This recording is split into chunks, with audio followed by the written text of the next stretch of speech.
Let me post some stuff.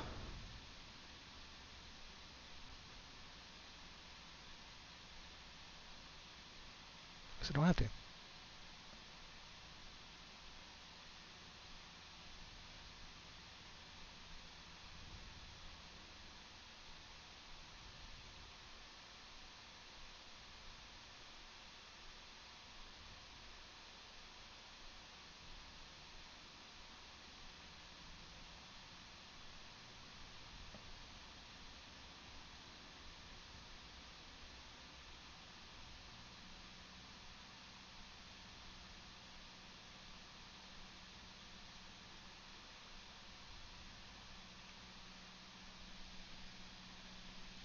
Alrighty then. We're sitting at Shenandoah Regional Airport. And I had to replace my batteries in my headset, so I apologize.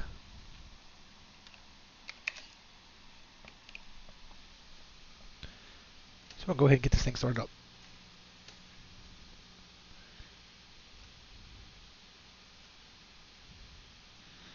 So the Cessna 152 does not have a fuel pump to help us get the plane started, so we're going to have to prime it. So to do that, we're just going to pull this in and out. You can hear it. You hear it. It's a freaking awesome sound.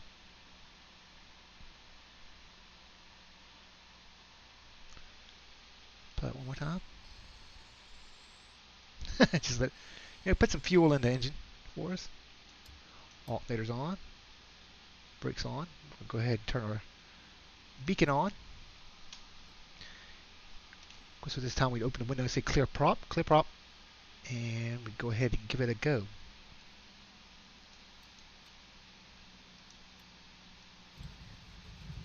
And it's not going to start because we have mixture full well. So let's go ahead and start it. Prime it again. I have not flown a Cessna 152 in forever, so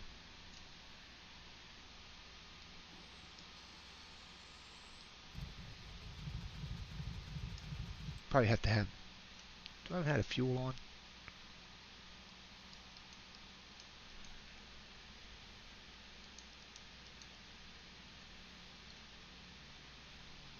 Does it even have a fuel selector switch? Let's look. Oh, it's right there.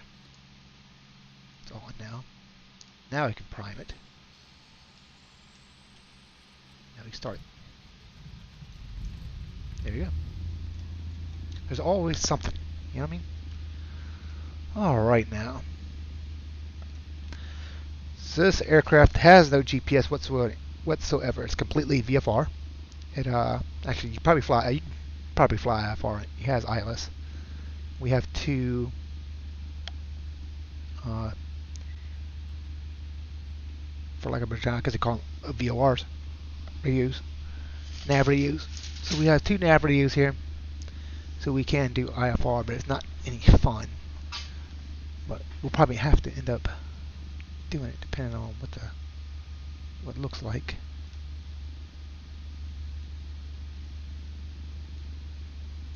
So let's go ahead and we will hit scroll lock and we'll tune to actually tune the weather first and get the weather.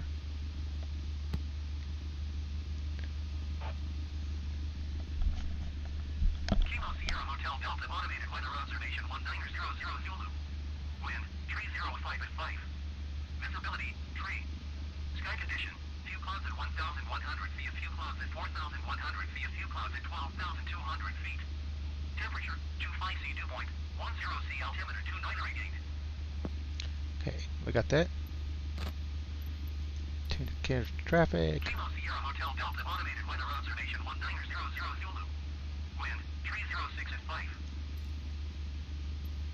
Kilo Sierra Hotel Delta traffic Cessna November 1665 is taxiing to runway 23.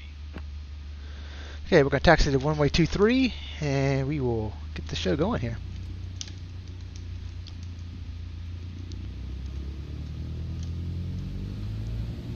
I want to turn that way.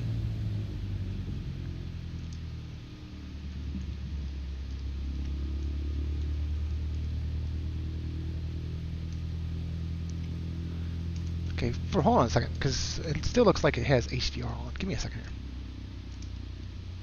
Get the parking brakes here.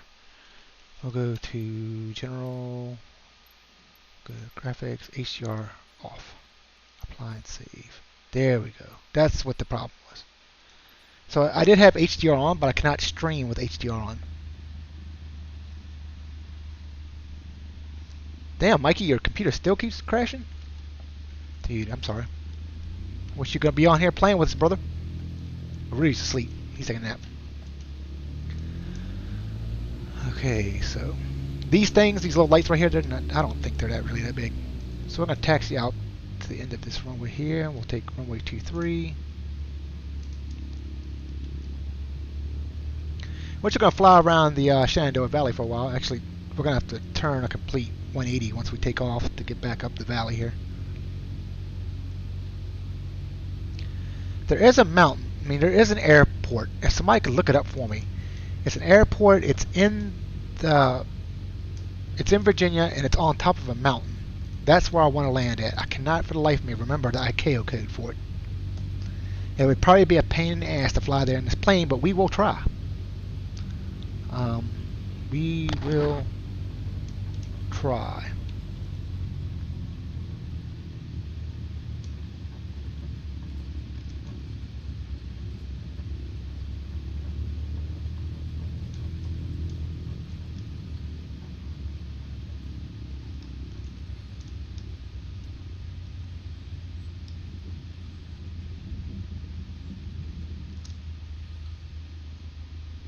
Hold short. Let's hit these brakes right here real quick. Parking brakes. I want to find the name of that airport.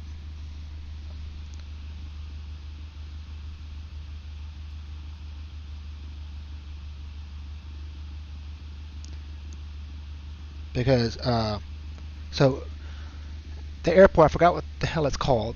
I'm gonna find it right now.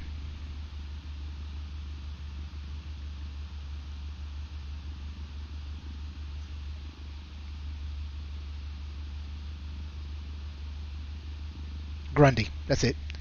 So we're going to fly to Grundy, which is Kilo Golf Delta Yankee. Grundy is a mountaintop airport that the Navy actually uses.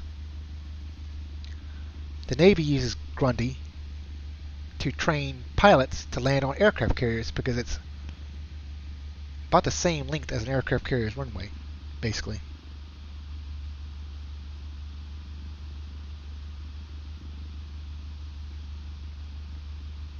Of course, it might be Ingalls Field. I think it is Ingalls Field. So Ingalls Field. Look at this. I'm looking all this up on. It's either Ingalls Field or Grundy. I think it's this one. KHSP. KHSP. Yep, that's what it is. It's Ingalls Field. Do I have a VOR map of this thing? Yes, I do, right here. Sectional. Okay, here's the sectional. HSP, and I'm taking off from Shenandoah.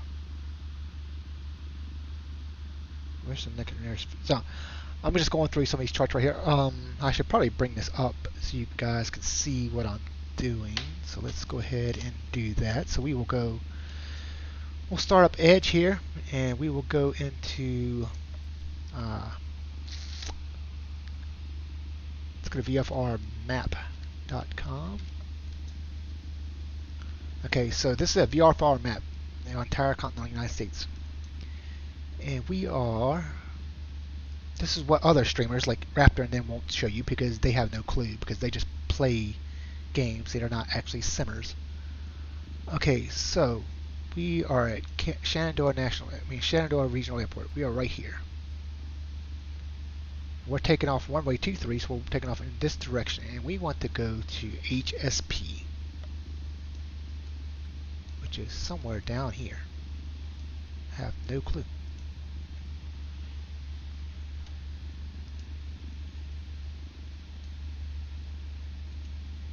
HSP is somewhere.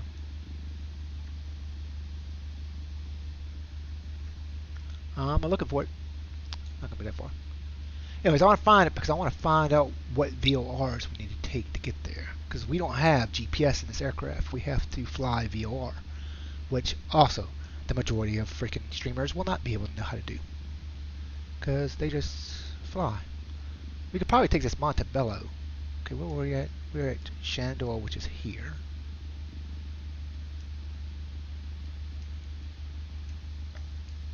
It's easier to do when I have the iPad, but I'm actually watching my stream on iPad.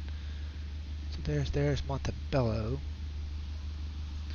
And I'm looking for HSP. Give me a second. There it is. Okay, so HSP is out here somewhere. Let's find it. Ingalls, there it is. Ingalls Field is here, so we need to fly the radio for Montebello. So what we're gonna do is we're gonna take off here. We're gonna catch a radio off this VOR station right here. And this radio right here is going to be, let me get a handy dandy sheet of paper up here to get my little dead reckoning here. I'm gonna fire a 279 radio off this Montebello VOR station. Alright, 279, remember. And the actual radio nav we need to put into our nav com is 115.3. 115.3 off Montebello. Okay, we should be good to go. Y'all remember that. 115 frequency is 115.3, and we're taking the 279 radio. Actually, it's probably going to need to be something different than that. Let's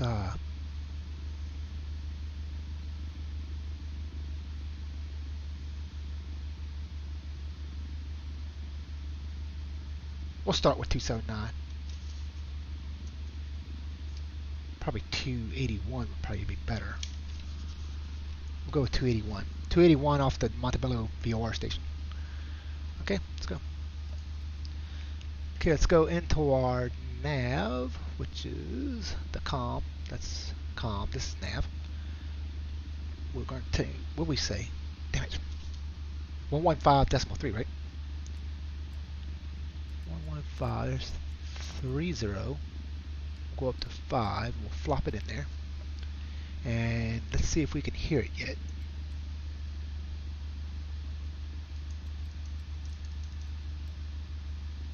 That has nav, right? Nav 1. Okay, speaker. Not gonna hear it yet. Okay, so anyways, so we're gonna hit that, and we're gonna hit the. This is VR1. This is nav 2. So we want the.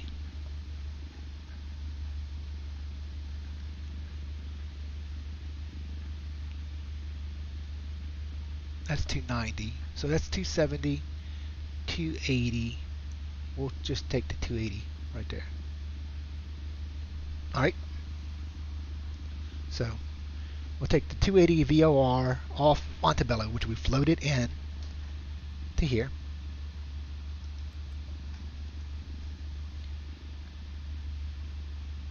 So increase the nav volume. Alright, now we're ready to go, theoretically. Parking brakes turn off. Let's go on the runway and do some old-fashioned VOR navigation.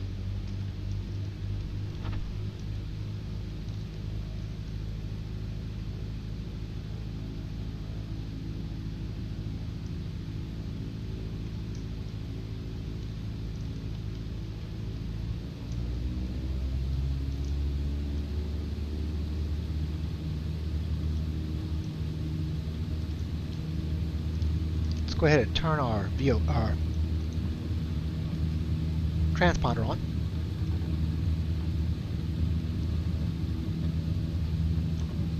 There we go, about 80 knots. We can take off. Flaps coming up.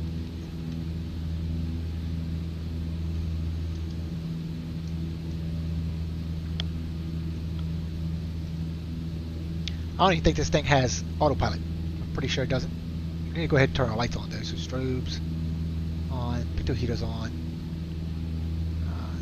everything else is on.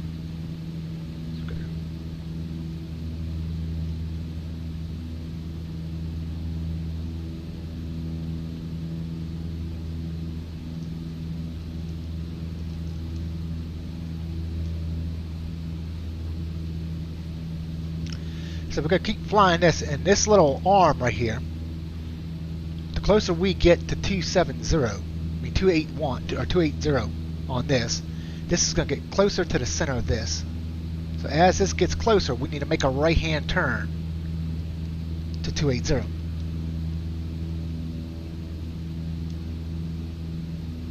The faster it moves, the closer we are to taking that, to making that turn. We also have an automatic direction finder in here, so that should help us a little. Now, if we take and we fly south, we should intercept that line sooner rather than later. So make a south turn. We'll intercept that 280 radial from Montebello. In theory, it's been a long time since I've flown VFR or VOR. Oh, Rudy's playing now?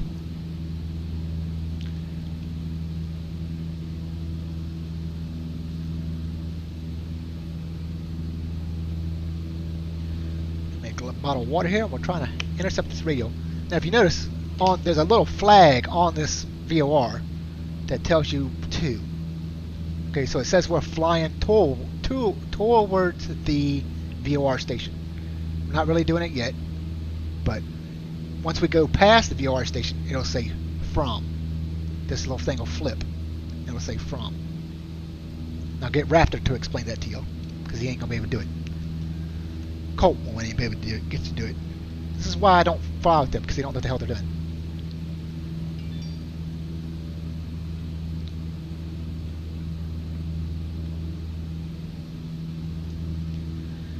It's the first time I've actually seen the clouds in the game, actually in the sim, because it's not like this.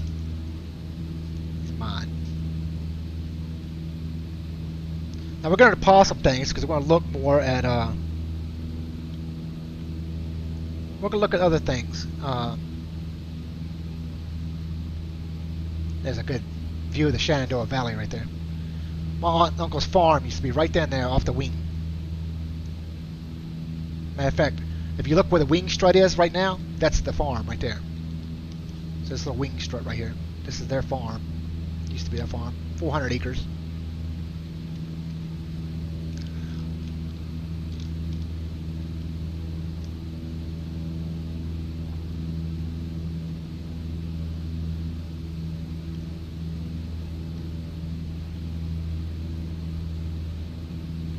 Yeah, if you want to learn how to do anything on an aircraft, just let me know and I can show you, because I've been doing this for years.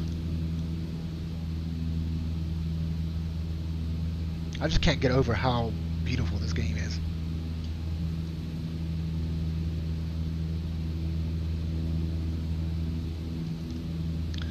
I don't know what this Kobe and Doom is doing. Kobe Udodum.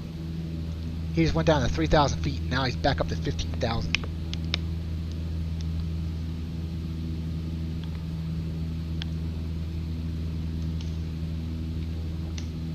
Guess I should get on Discord and see if Rudy's on Discord.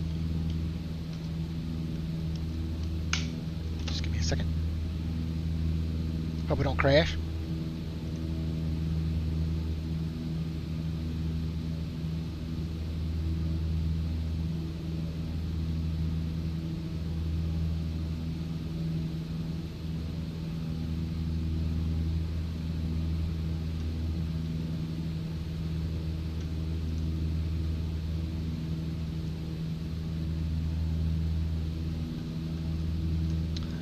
Nobody's in the voice channel.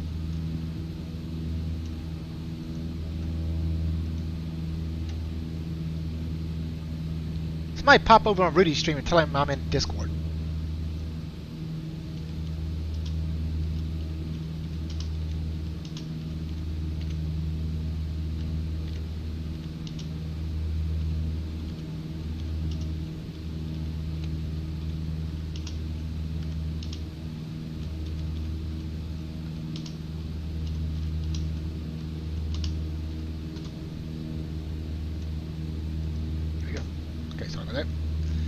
Alright, what are we doing? We're flying 180.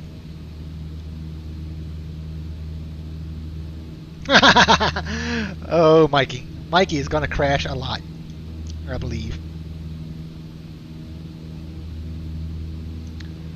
So we're still flying the 180. What up, dude? What up, man? I'm flying to Ingalls Field, man. I'll give you the ICAO code or somebody. Well, I'm headed to I'm taking a little flight down to Bahamas real quick. Oh, yeah? Okay. Yeah. Ingalls Field is a mountaintop airfield in Virginia that the Navy uses to land, to practice carrier landings. What? Yeah. So that's why I'm flying to Ingalls Field. I took off from Shenandoah. I'm flying a 152, so I'm flying completely VOR. Yeah. And I have to remember how to do it. So. Yeah, it's ridiculous. Are you streaming still? Yeah. Yeah, hell yeah. This game is so fun, dude. I know it is. I'm Bahamas bound. There's a lot of people up here playing, man. Yeah. Cessna C25C. What the hell is that? That's a Cessna Citation, I think. I don't know. There's a lot of people out here, man.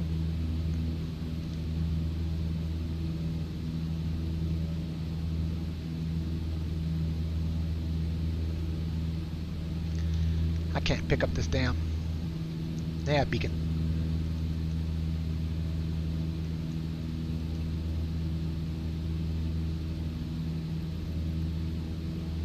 I thought it said it was raining here in Florida, but it's not.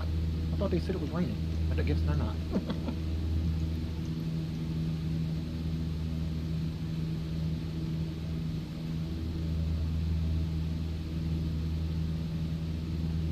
me look at something real quick because I don't know if that update changed some of my settings or what.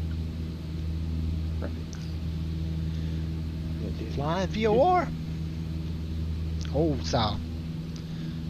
A compass and a stopwatch. That's all you use. NVIDIA crap. They took out a bunch of my damn settings, man. And didn't do any mine. I have to put everything to low.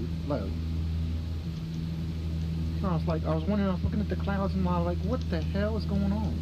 I love the clouds, man.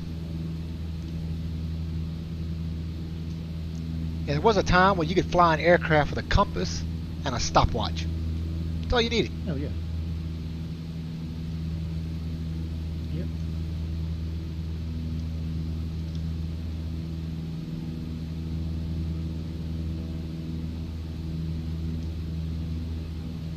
I'm at 6,000 feet. I'm going to go ahead and level off here. Hey Miles, hey Steel, thanks for the follow. Oh man, yeah, you remember when Flight Simulator, oh god, Osaka. Flight Simulator, the original one came out in 1982, and it was so pixelated, it looked like he was playing it on a damn, well, it was on a Commodore, I think. Yeah, we had it on the Commodore 64. Commodore 64 in 82. Just remember when I first started playing this game. So we are long-time simmers. 64-bit, it was like... It wasn't 64-bit, it was 8-bit. 8-bit or 16-bit or something like that. Graphics. And they were 2D. They weren't even 3D. Yeah, 2D graphics, wasn't 3D. But you could basically fly anywhere you wanted to, though. That's what made it fun.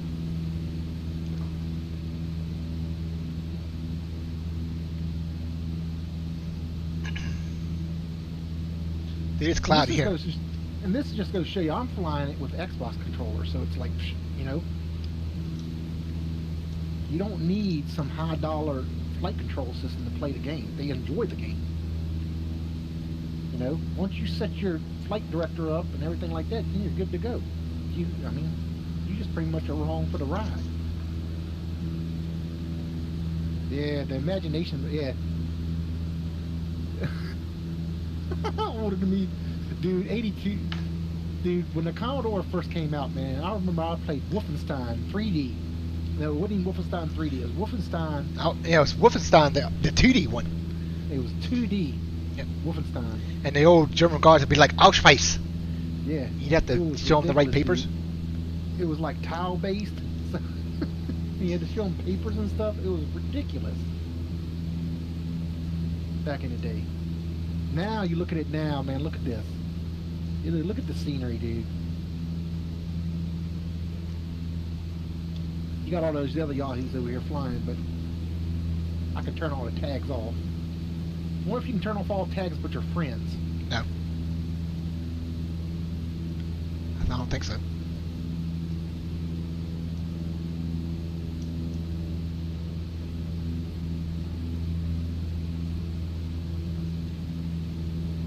So we are Bahamas bound. If you look over here to the flight director, or multifunction display, the MFD here, tells us we're doing 232 knots.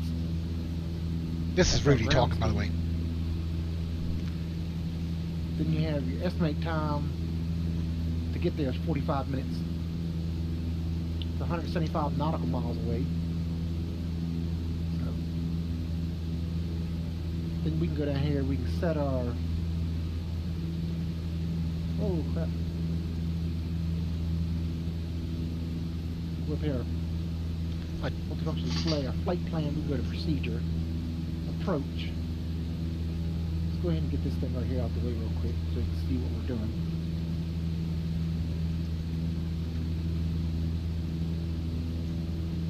We'll select approach ILS 7. So we're coming in from a northerly direction. You don't have Xbox Game Pass, Nikolai? Or Osaka?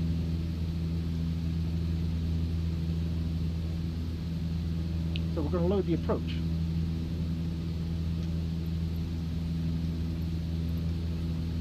Yeah, flight sims are awesome, dude.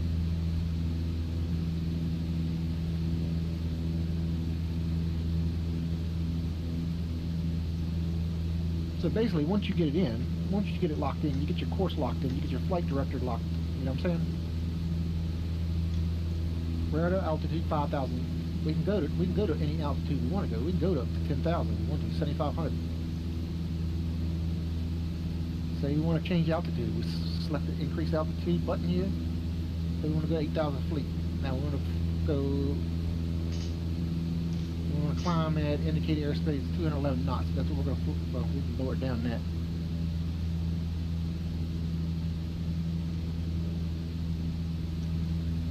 There we go. It's going to climb us out. We're going to climb it to 8,000 feet at 201 knots. We're just going to try to maintain. So now we're going to climb to 8,000 in the same way on the descent. Now we're over speed on our torque, so we need to slow down a little bit. We're over revving our motors on the torque there. So we can just tap it down, get it back into the green.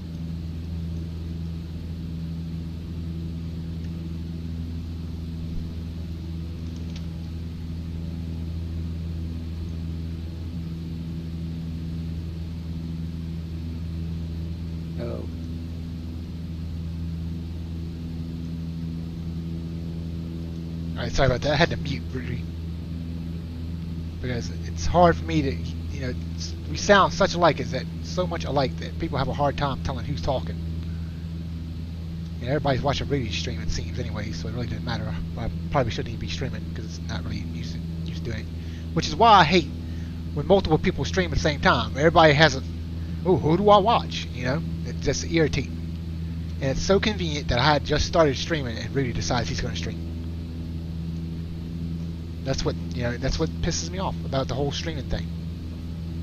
Okay, so now we need to go ahead and start making our turn to 280. You can see this line right here. It's coming into the center.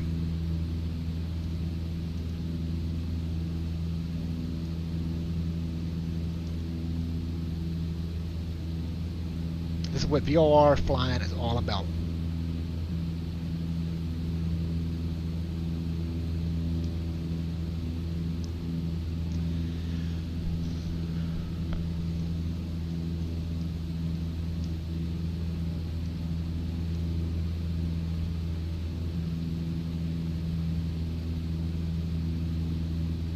Okay, we're about on that. We're dead on it now, so we need to make a sharp right-hand turn at 280.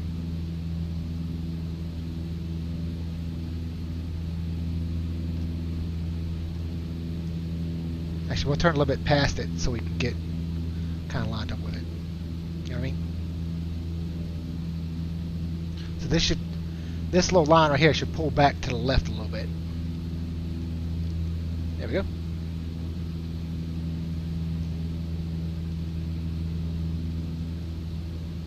be good right there. Yeah, there we go. That's how we get onto a VR.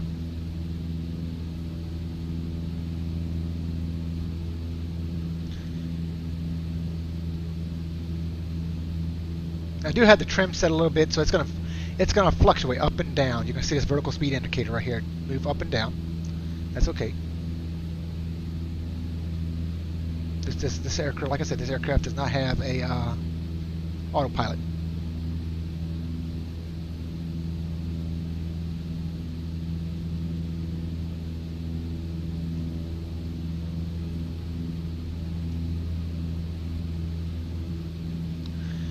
It looks like, I hope our runway is not a, what you call it? Let's look and see.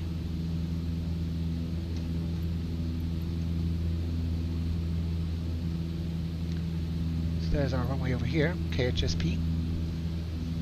Still got a ways to go to get there.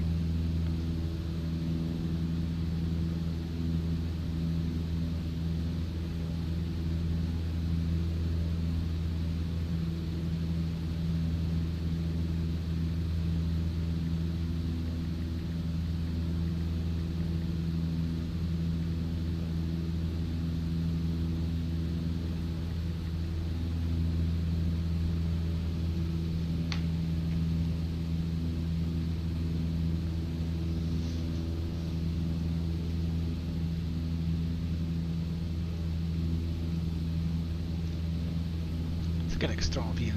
The old Cessna 152. There's our little Cessna 152. You can see Bing Maps is not perfect because here we have some stuff that would never be here in real life.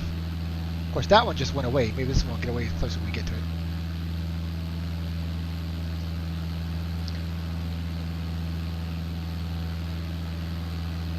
So we're looking for Ingalls Field. We're flying VOR. One of the best things about the 152 is it's not an aircraft with GPS, which means it forces you to know how to fly VOR. Not many simmers know how to do it. So, or streamers. I should say streamers, because streamers or simmers are two different people.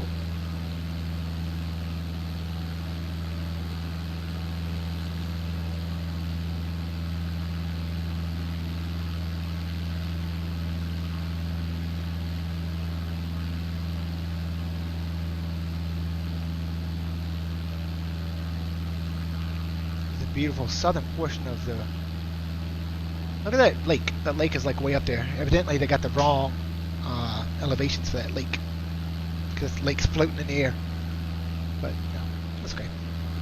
We won't judge them on that. You know, it's still a beautiful game.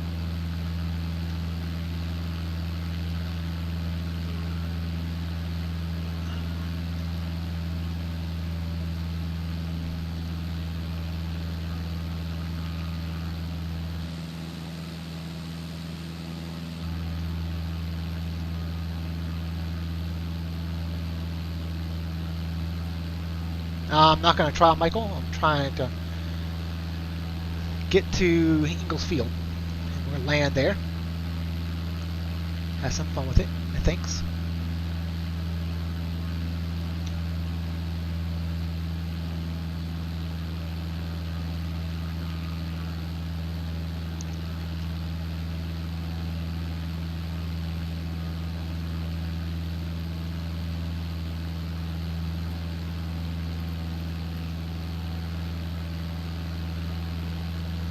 It's a little bumpy up here, it seems now. It's altitude 6,100 feet.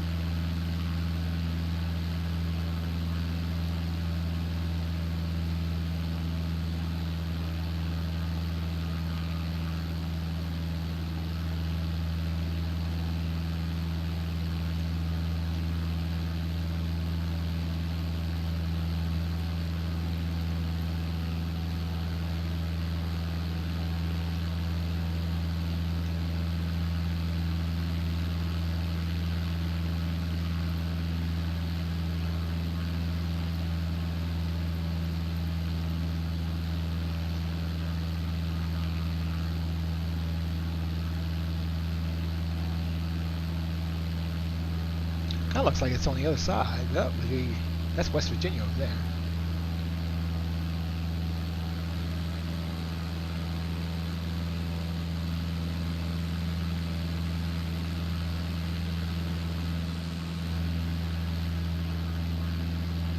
Brookhill Farm. It may very well be over there.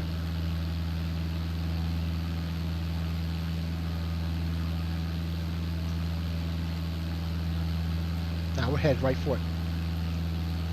It's going to be over here.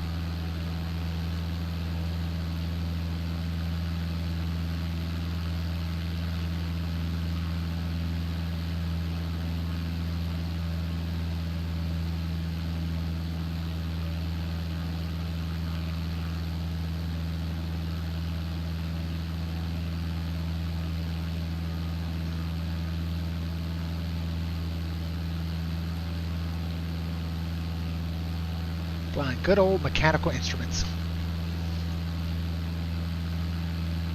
Let's go back in and see what our little mechanical instruments say.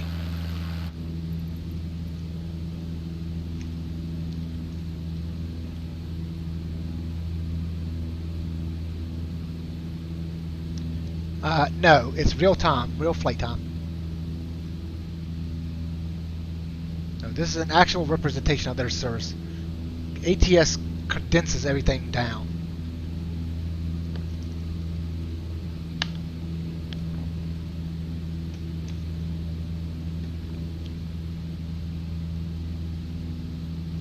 Might get a little rough going through this IFR stuff. We probably should descend to go underneath of it because we don't have IFR, but clearance, but who cares?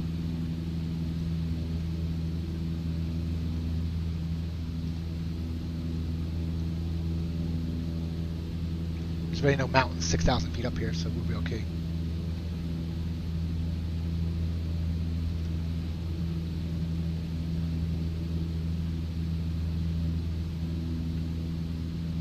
See if we hit any rain inside the cloud.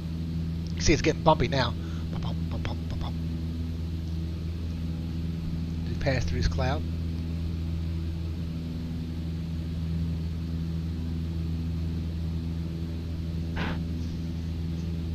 We got through it. See how close we are now.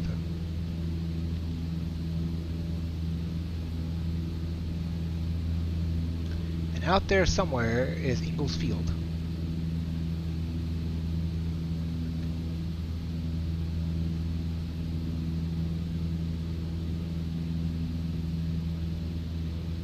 Look, there's Mikey.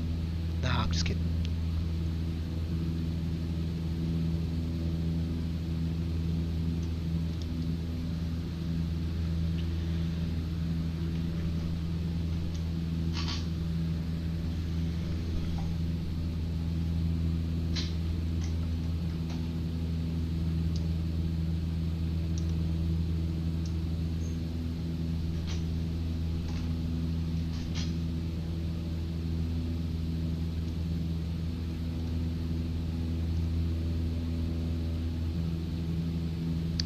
Okay, so we've gone past, if you noticed, if you look at the flag now, it's flipped. And we've gone past Montebello VOR, and now it's saying from, just like I told you it would say.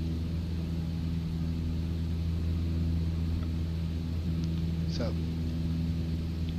we're now past Montebello, we're flying away from it.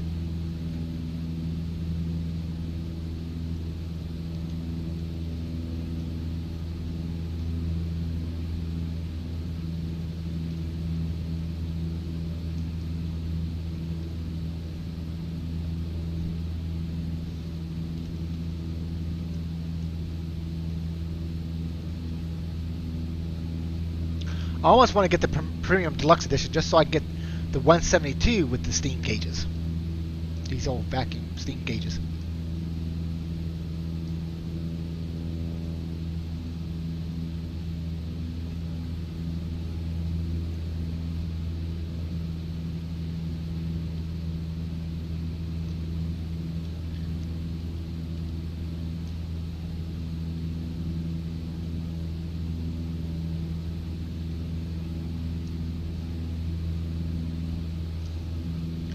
Back outside, take another look.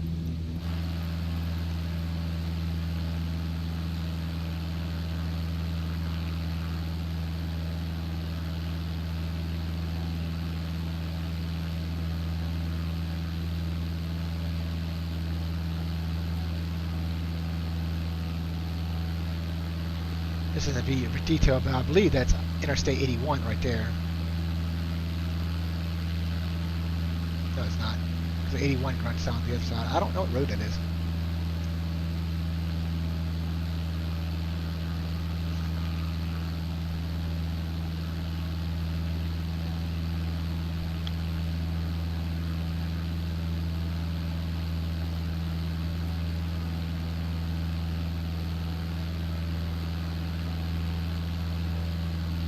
I'm assuming that's 64. Yeah, it's got to be Interstate 64. And it should be... I know exactly where we are now. Okay, you see how the road takes a right and takes a left there again? If we go back to the map here...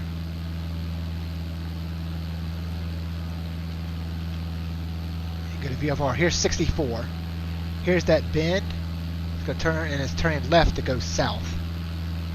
Now if we look back here, it's doing the same here. No, I didn't hear about that, Mikey.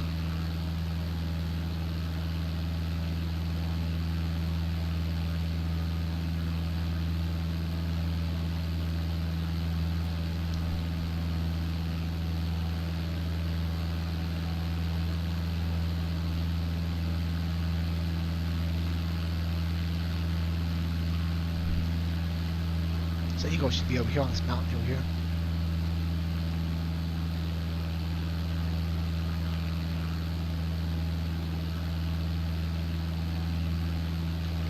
I'm going to ease back off the power and lose some altitude here real quick. Bleed off some altitude. Now, contrary to popular belief, you not point the nose toward the ground to bleed off altitude. You just decrease throttle. And you'll start descending. As you can see now, we're descending. 1,000 feet per minute. That's how you control. You don't control it with pitch and pitch. You control it with just a throttle.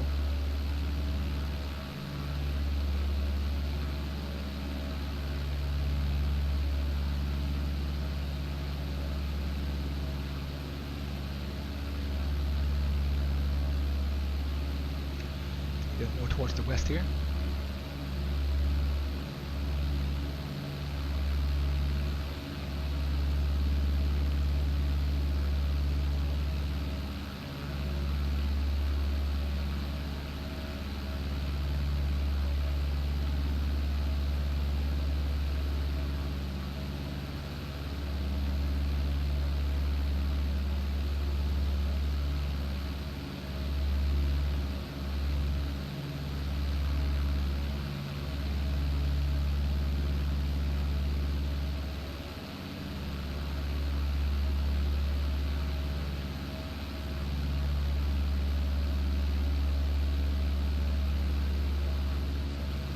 Lexington Airport.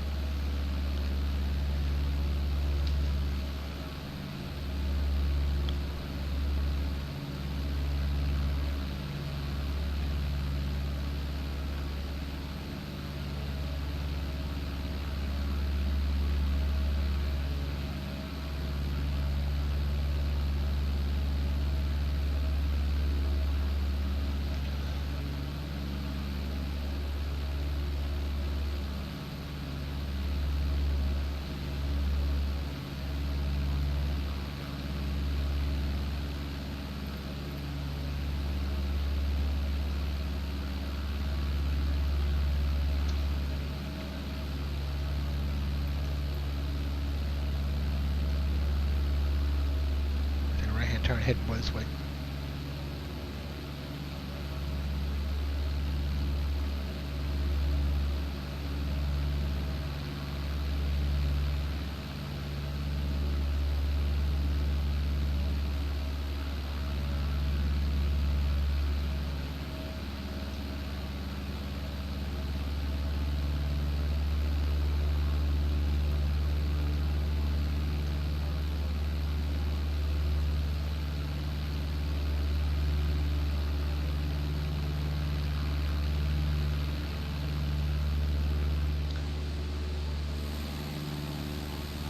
You can buy these Cessna airplanes for like $15,000. Isn't that crazy? these 152s. 15, 20, $25,000.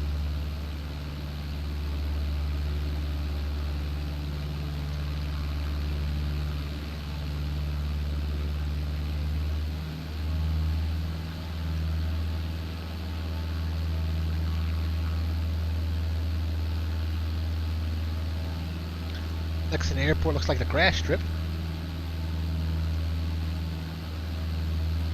Yep, 172s and 152s are the largest fleet of trainers.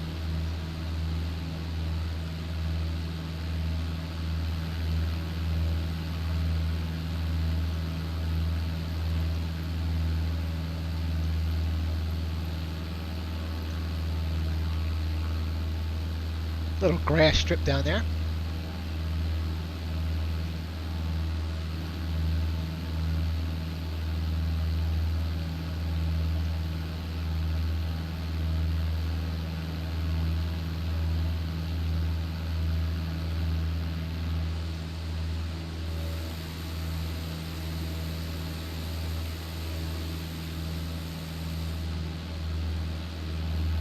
I think Eagle Field's right gonna be right over here.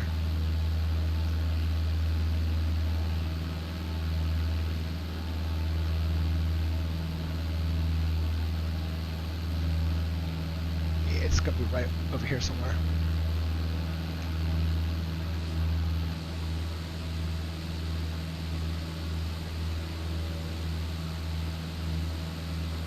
Good thing too, we're almost in the yellow with fuel.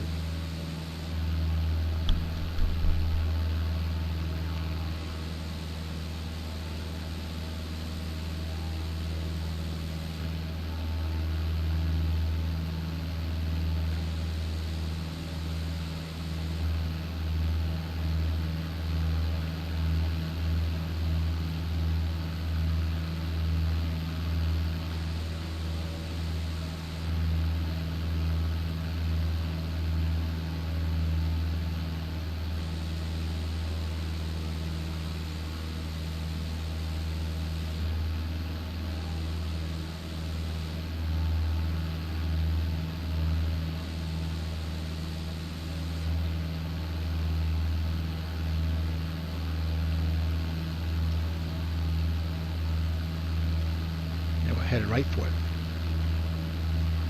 And let's switch over and see if Rudy's at the Bahamas yet. Guess not.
Maybe it's not on these mountains. Maybe it's on the mountains over here.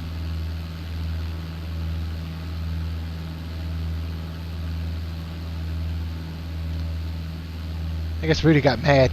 I didn't mute my mic when I was talking about him starting to stream and taking, viewers away from me. But hey, well, whatever. I stream twice a day. He streams 15 times a day.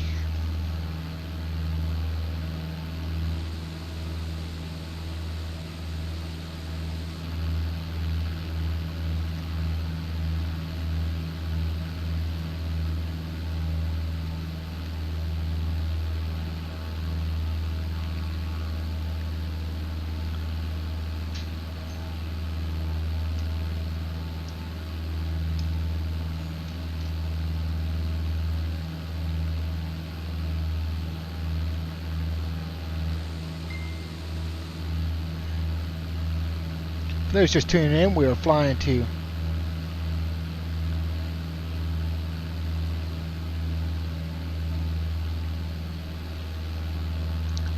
Ingalls Field, the mountaintop airport in Virginia. Pretty much assuming that that's going to be it right over there. We'll see.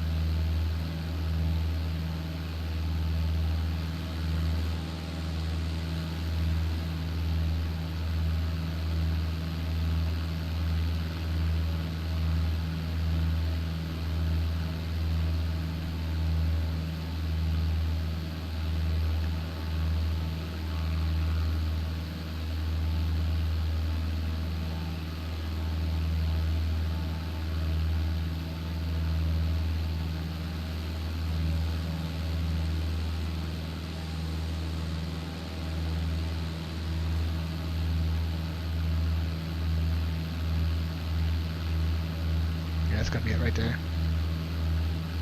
Almost bet it.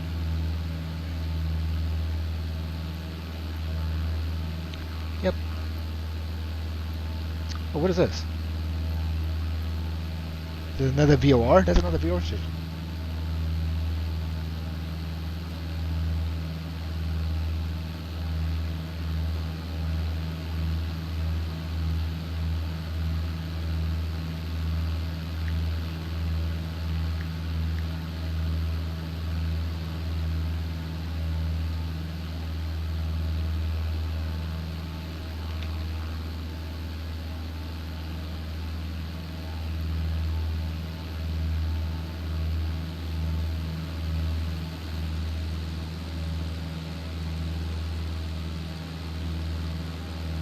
Oh, by the way, you can set the tail numbers. So that's my tail number. Put that on there myself. Thank you very much.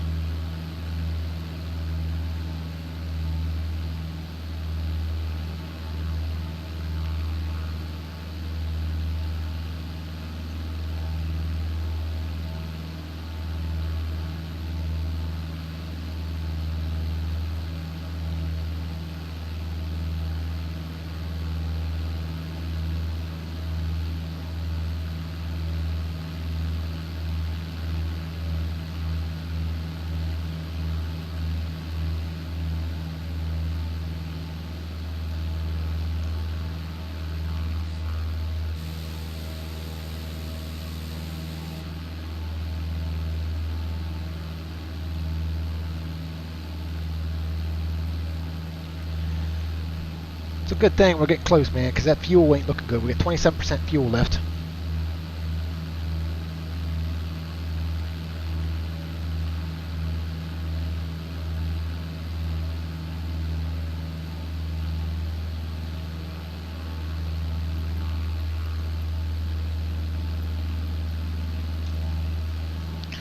I want to fly this.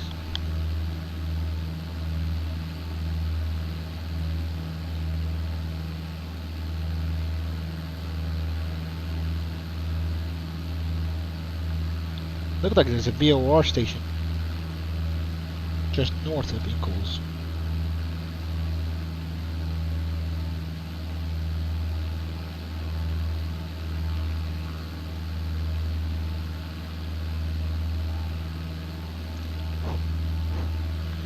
There's Ingalls.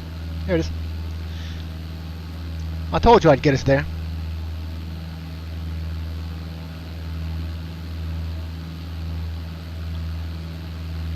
VOR, baby. VOR.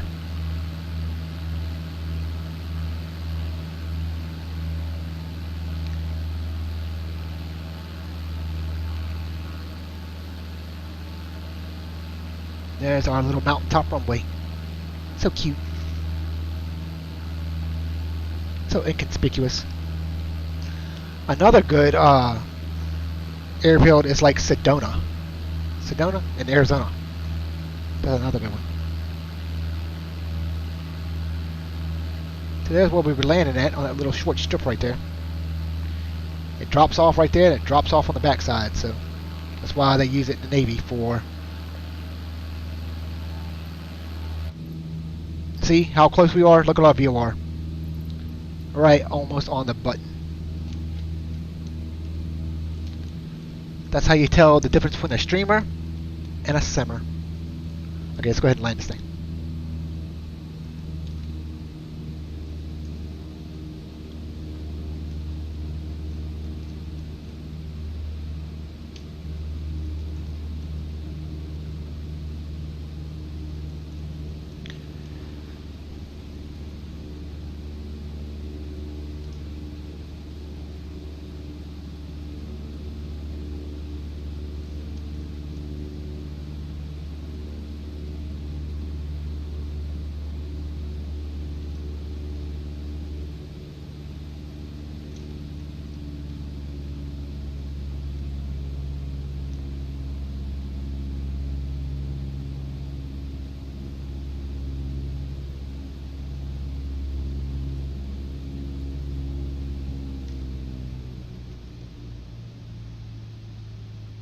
And we don't want too much of a sink right here.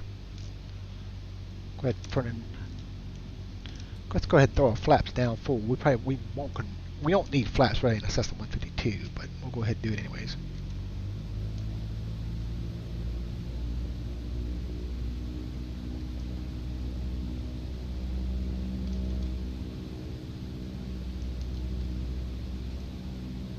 A little bumpy.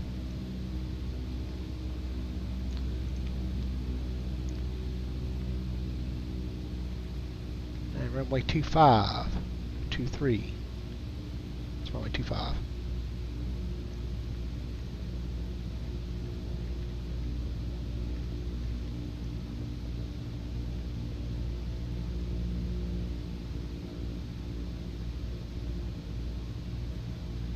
Hold it off, hold it off, hold it off, throw it back. Hold it off.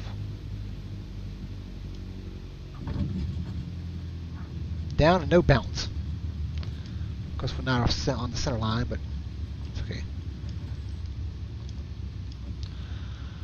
And now we're going to fly from somewhere else. Where are we going to fly?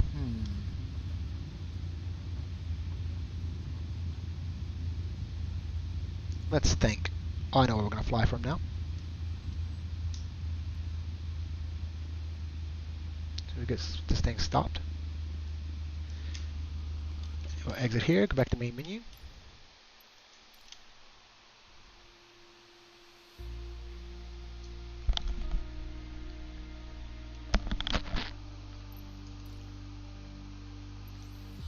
We're going to fly from Winslow-Lindbergh Regional Airport, Arizona. We're going to take the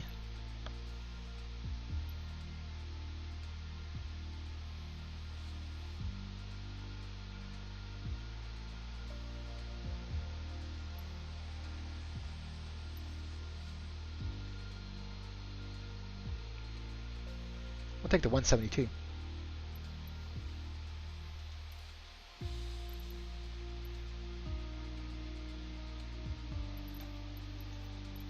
Oh, why it says it's nighttime there for 2:26 p.m. Okay, fine. Because I have something special to show you guys. You guys will love it.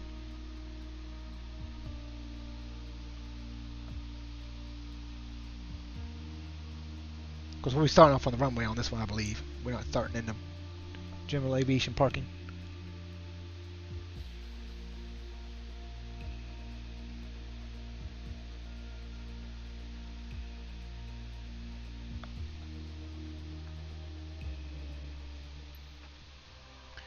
Okay, we're at Winslow-Lindbergh Regional Airport in Arizona.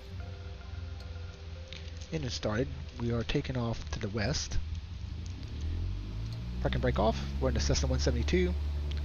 And we are going to fly to Barringer Crater. It was formerly, it's also known as Meteor Crater, Arizona. It's a impact crater created by a meteorite, an iron meteorite, as a matter of fact.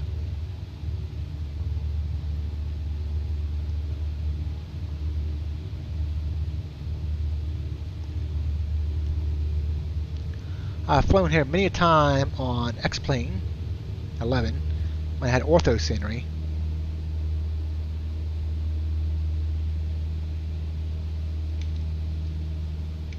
Don't you annoy the mic?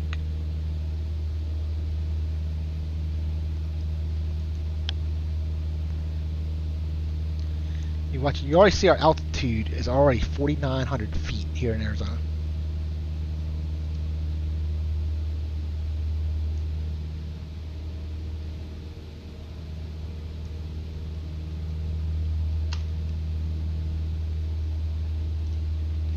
So we're going to set our altitude to about 6,000 feet. 6,200 is good. Autopilot on. We'll do sync the current heading, vertical speed, and up at 500 feet per second. Autopilot's on, right? Okay, autopilot's on. Okay, now we can go to external view, and why are you going crazy on me?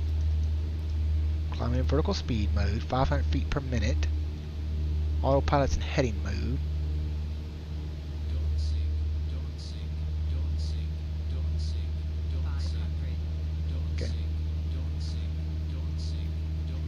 As the damn plane tries to figure out what the hell it's doing. I just want to make sure I get my bearings.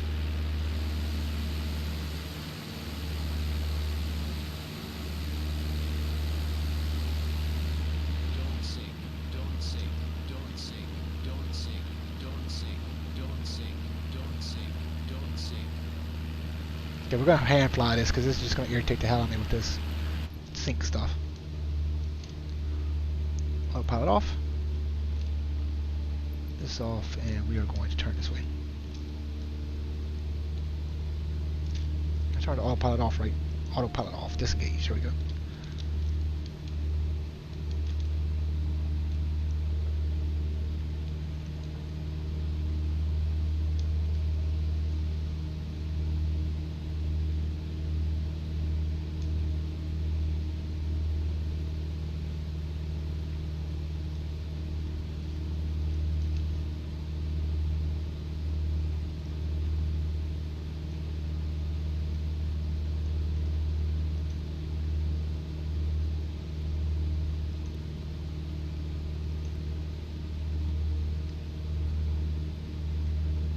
Altitude hold button. Where the hell is the altitude hold button? There it is.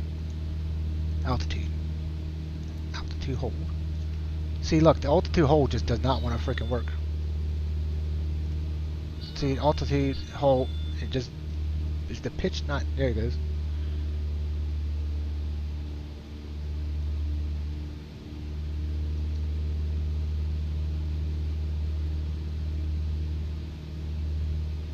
Yeah, wigging me out for a few minutes.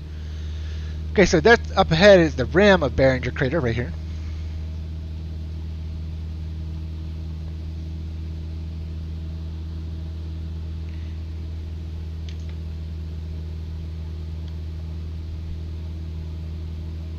We're going to fly right to it. Behringer Crater is probably the most well-known impact crater. It's if not in the United States, if not in the world, at least in the United States.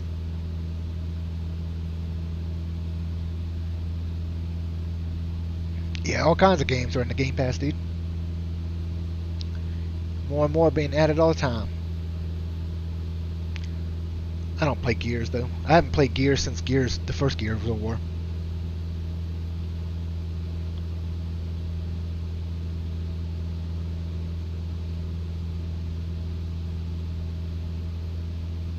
So like I said, we're going to fly our little Cessna over to the crater, and we might turn and go to Sedona, or maybe turn north and go to Flagstaff.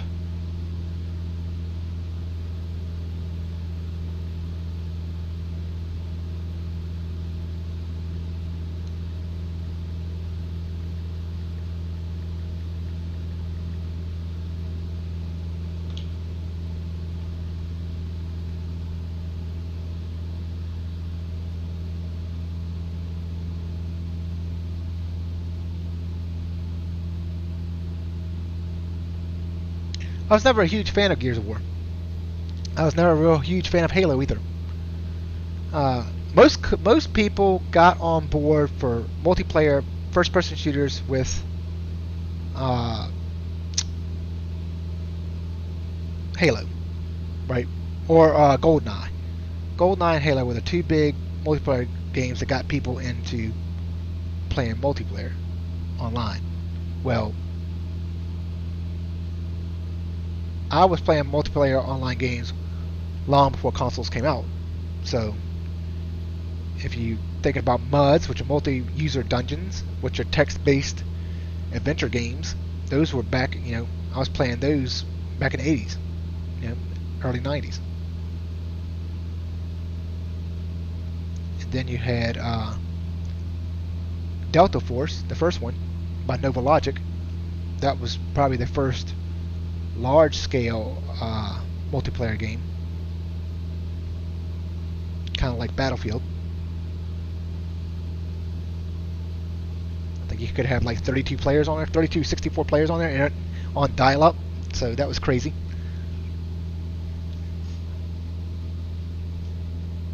So yeah, so I was in the multiplayer thing long ago. So there's the crater, flying up to it.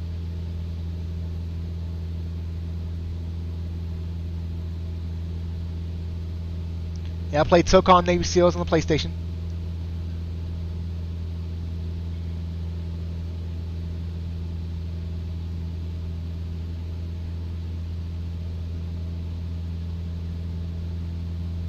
Yeah, I don't know what these cats over here and these. There's two carbon cubs over here. I have no clue what they're doing.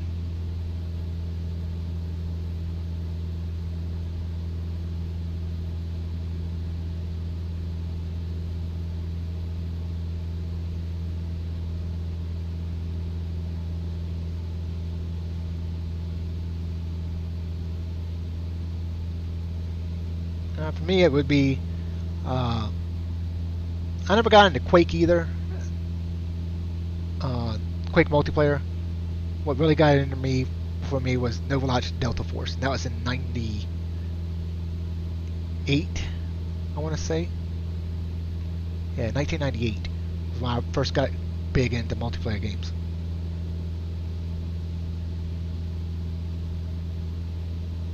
Right, we're going to pass over crater. We'll go to the external view here. Get a look at it. Now, one time there was a Cessna 152 that tried to. They flew into the, or they flew over the.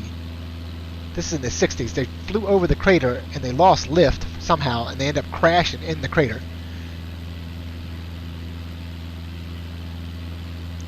The wreckage of the 152 is still in the crater, as a matter of fact. So.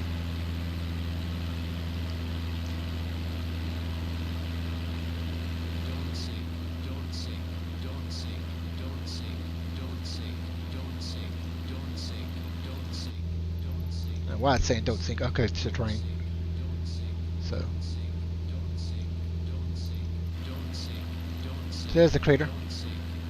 The largest the best preserved meteor impact crater in the world. Right here.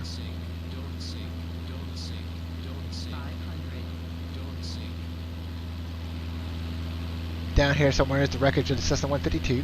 I think it's on the side of one of these faces right here.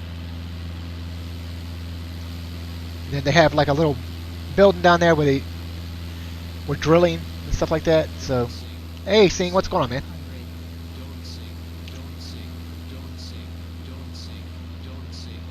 Okay, so that's Barringer Crater.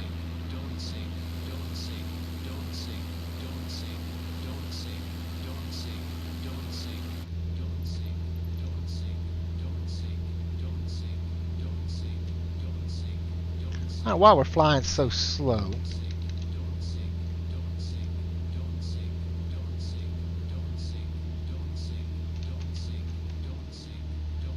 Probably only.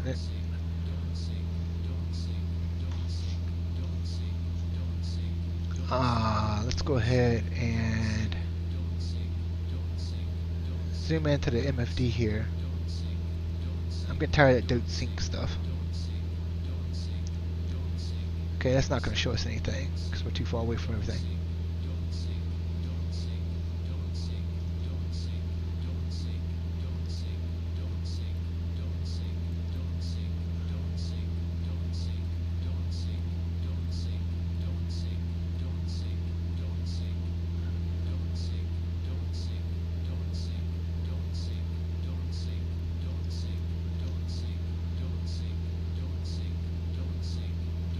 Get that thing off there. Okay.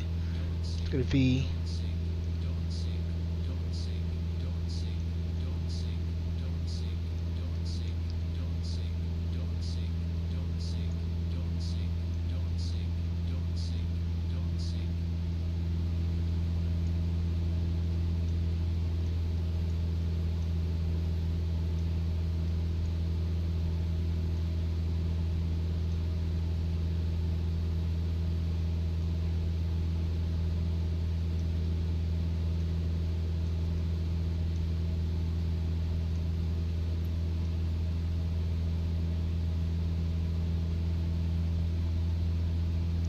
Okay, so we're going to fly here, KSEZ. Let's go ahead and go to here, and we'll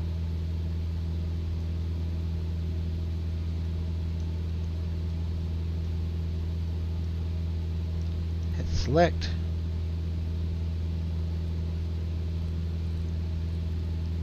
Kilo Sierra Echo Zulu, I think it is.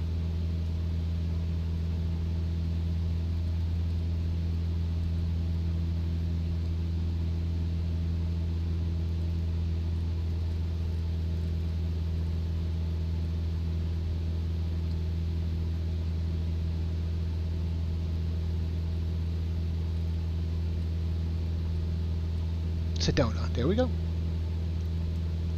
Activate, and we will now switch it over to nav. There we go. Okay, we're steady at 7,000 feet, making a left-hand turn into Sedona Airfield, Sedona Airport, and we will be there in about 17 minutes.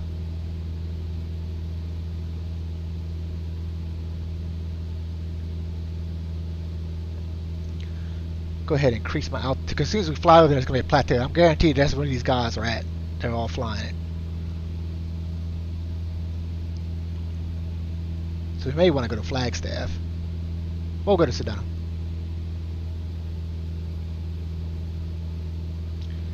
And let's hit scroll lock, and we will, nearest airport list, we will look for Sedona.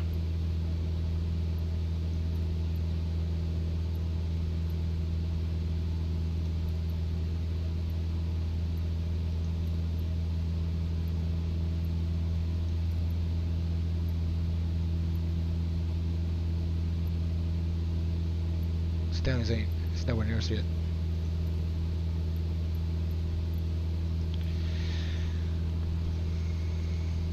Let's go ahead and find it.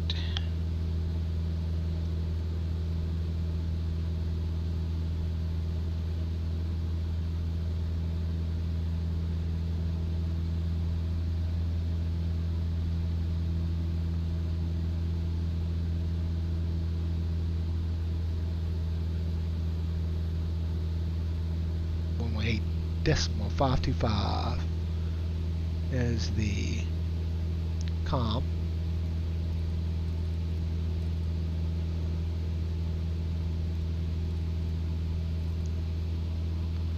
It's the weather. So let's get the weather.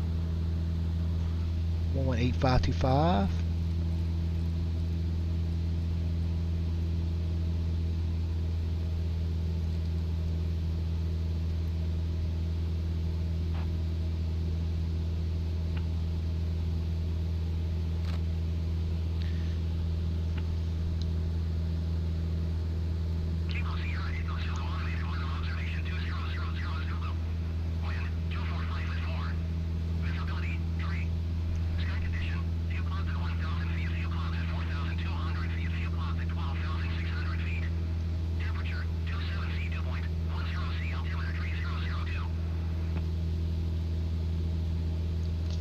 .3002 on the barometer.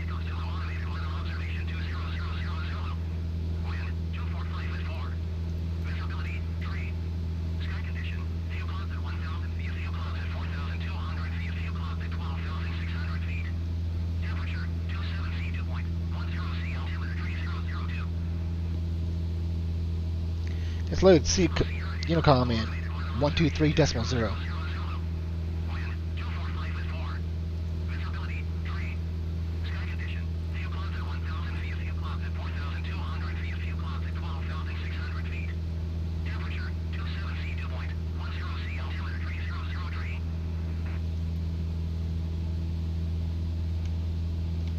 already loaded in the Unicom.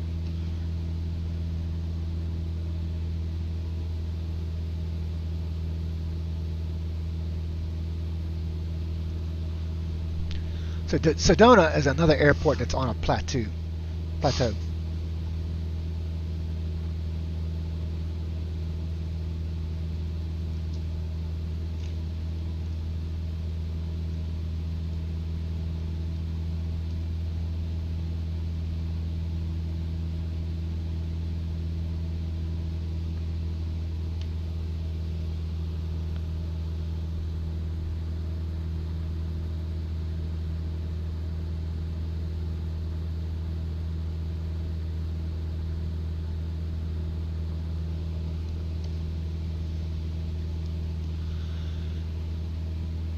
There's 14 more minutes to get there. I'm slowly climbing 9,000 feet. And we're going slow because the density altitude is so high here. Outside air temperature is 36 degrees Celsius, so it's 90 degrees. Well over 90, close to 100.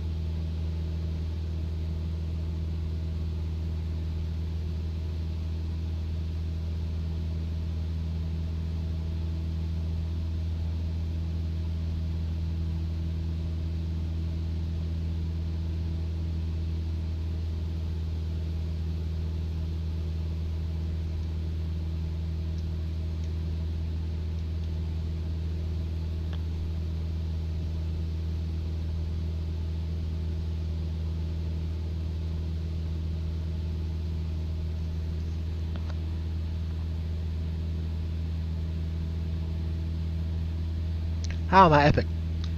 Somebody once told me, first it was Reaper, then it was Epic Zeus, because they said they were just, it came from Call of Duty, and they would say you're epic. So I decided epic, then I wanted something to go with epic, so I said Zeus. So that's how I got to be that way.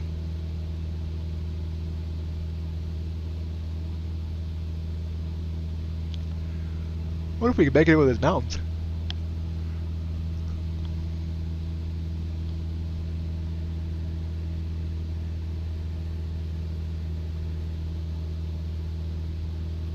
Tell you the truth, I'm getting kind of tired. It's 4:46 already.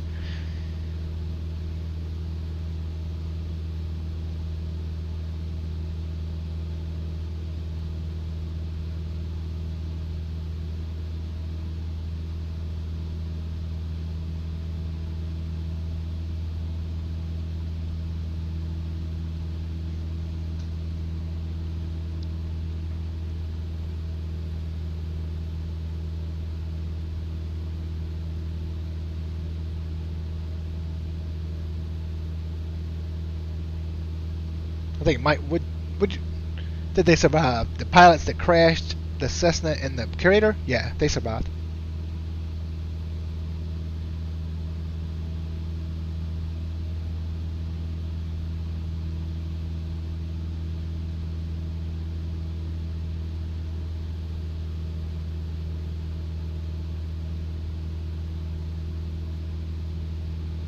They were injured, but they survived.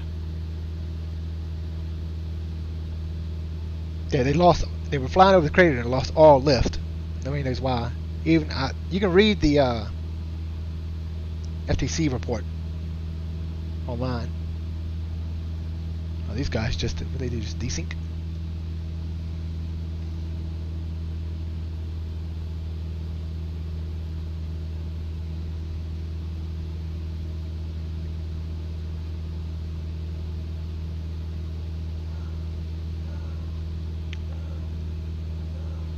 So it looks like all these guys are over here at Sedona.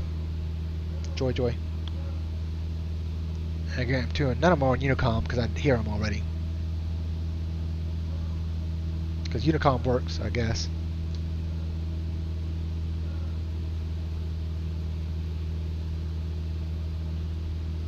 So Sedona Unicom radio check. So I just pressed my transmit button on my COM 1, which is set to Sedona Unicom, and I've heard nobody yet.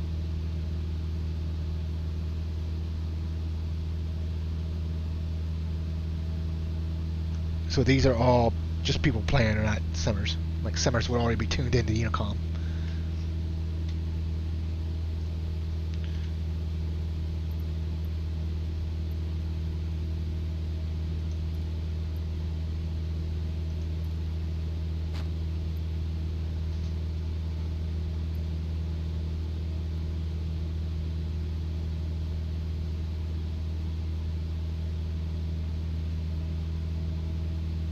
So you wouldn't say that at all.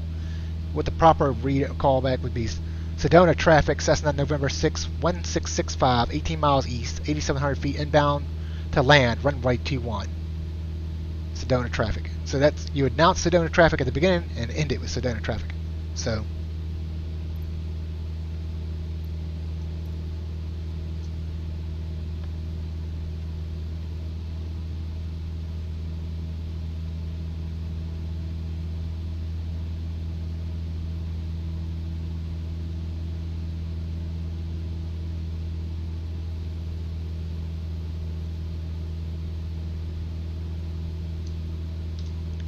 and even then, you would say your type. Yeah, so you say type is Cessna, but you wouldn't say Cessna, you'd say Skyhawk. So it wouldn't even be that. So it'd be Sedona traffic, Skyhawk, 1665. That's why they know what type of aircraft you're in. Cessna tells them nothing. Cessna makes so many different types of aircraft. Telling them that you're in a Cessna means nothing. What you want is aircraft type. So it's a Skyhawk, or it's a Skylane if it's a 182. Or it's a, what's the 206? The 206 is the, what is the 206? I flew it too. What is the 206? Station Air. That's what it's called. The Station Air. So you would say Station Air, November 1166. You'd say Skylane or Skyhawk or whatever the 152 was. I can't remember what that was. So that's what you would call. You wouldn't say just Cessna, because Cessna could be one of 100 different aircraft.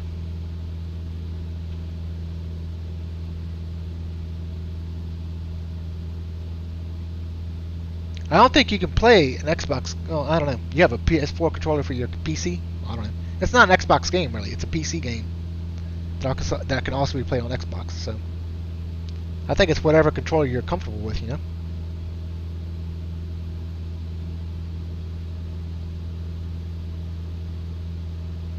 Yeah, so all these guys are over here at Sedona.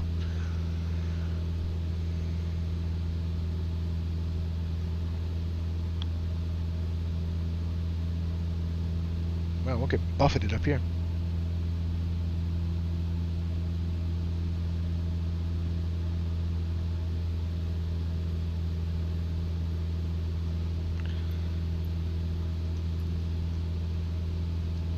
So this is one of the problems with Flight Simulator 10 is that nobody would be using the Unicom or everything, and it'd just be a wholesale melee of people trying to land at different airfields.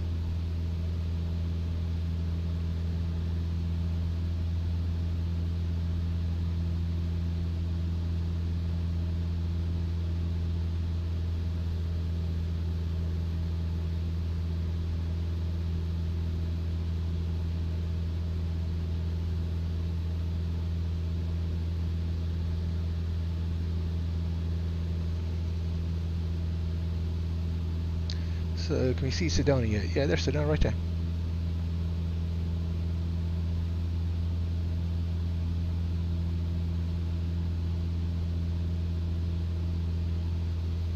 I don't know. I'm using a. If you want to see what my control setup is, it's.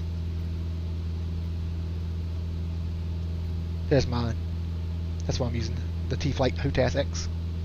It's not connected like that. It disconnects and you have two different controls. But yeah, that's what I'm using.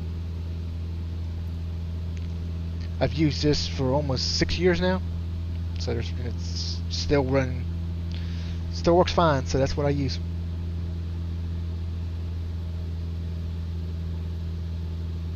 Somebody's down there in a DA62. That thing's. Somebody's in a TBM 900.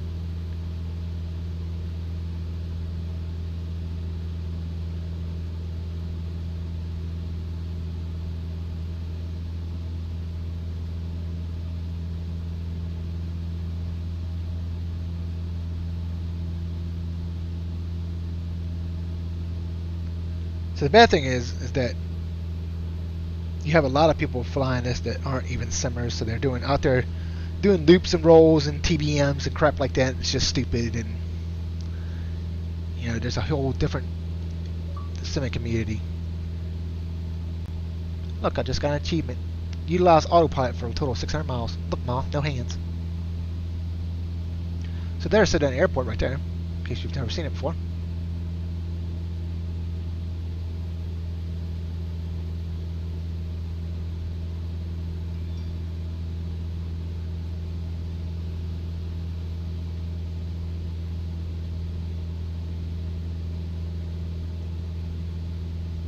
I don't know what the Slinky Media dude's in.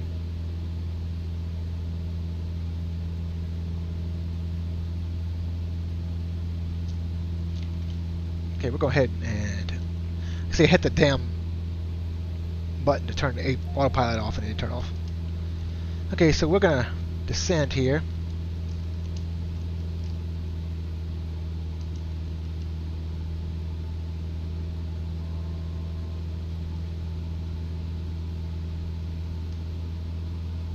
Fly down this huge basin here and land on a plateau known as Sedona.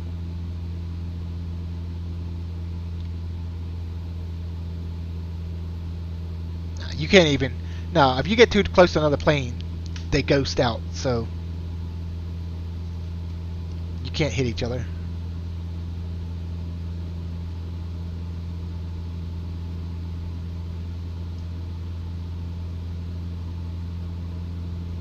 No, I'm actually happy because people would troll you to death on this game, and that would ruin the game. So I'm glad that doesn't happen, because the last thing I need in my life is a troll.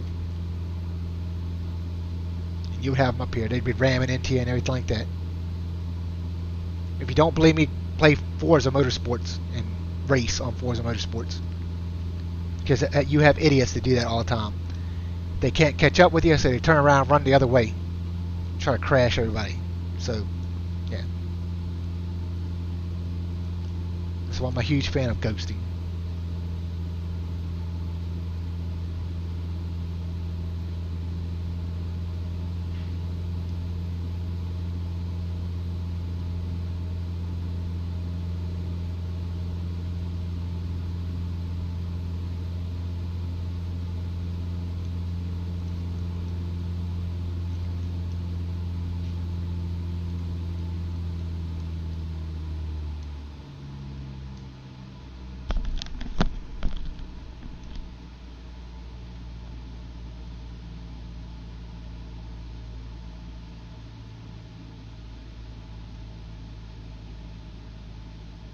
What happened to all the people? The aliens must have abducted them. What do you guys think? One notch of flaps in. The PAPI lights are not on for some reason, or at least too high. One or two. Alright, now I can see the PAPI lights. Oh, and it's bumpy. Landing flaps extended. Here we go. Landing on runway 21 at Sedona.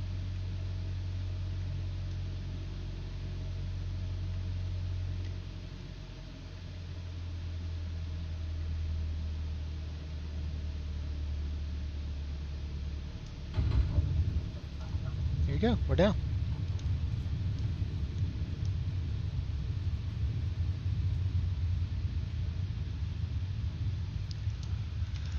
We're going to take this turn off now.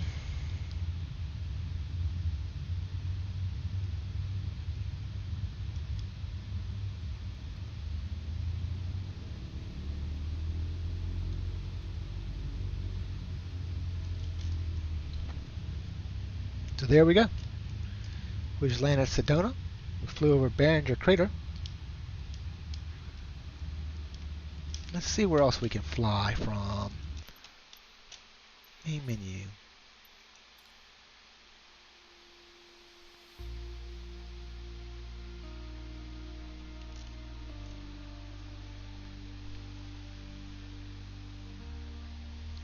World map.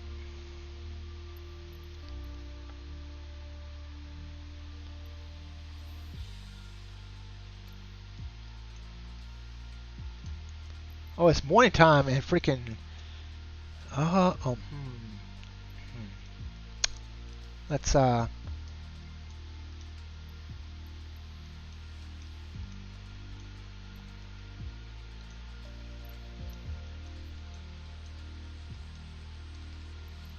Tokyo.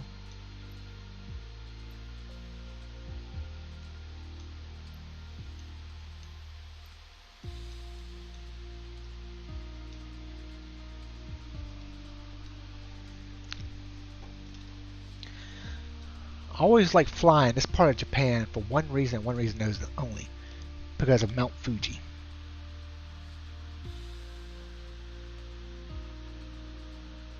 It is a beautiful, beautiful volcano.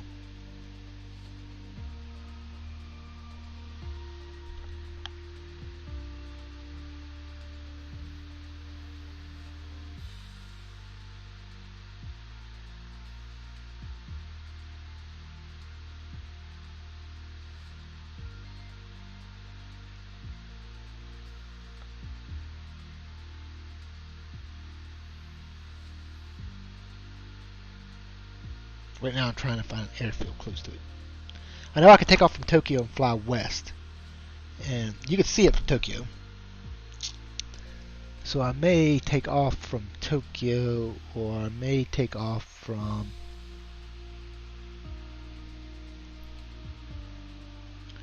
right here would put me. No, that's the tower. This is going to be close to it right here. So let's take off from here.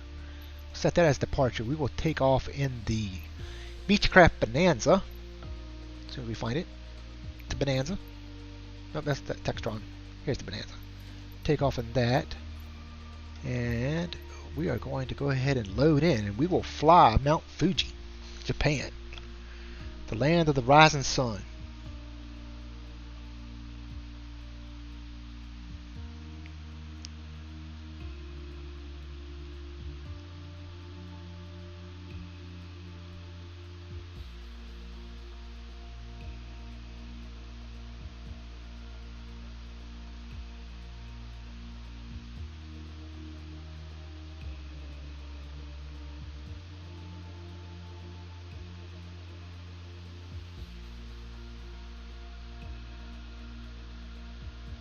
See right there, Mikey, you can go anywhere in the world as long as your PC will run it.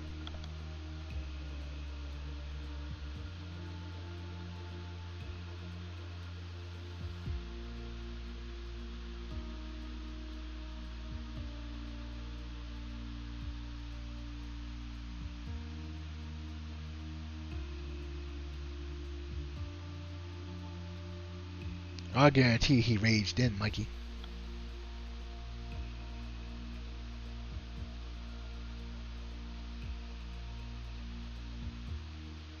Alrighty. A Stugi Aero drone. Cleared for takeoff runway 19er Beechcraft 665.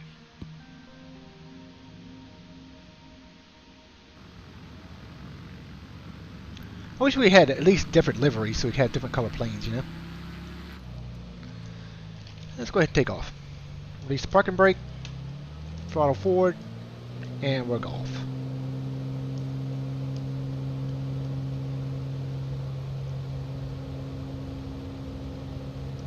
Airspeed's alive. 60 knots.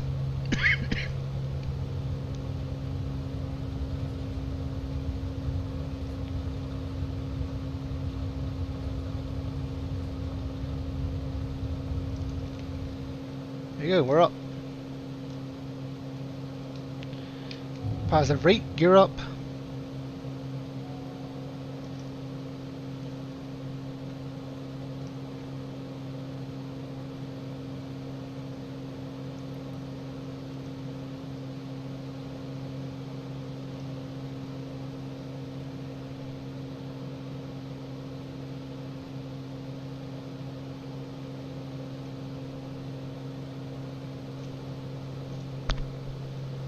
Have a look outside, shall we?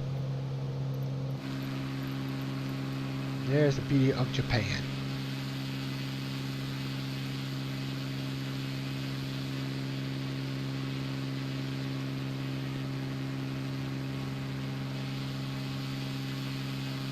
There's Yokohama Tower down there, looks like.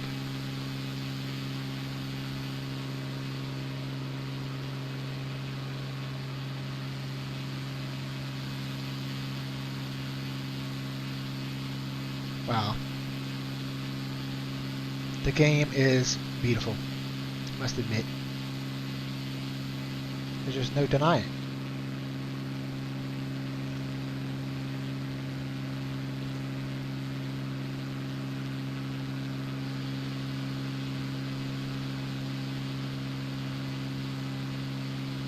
I have no idea what I'm making. I know this is Mount Fuji out there.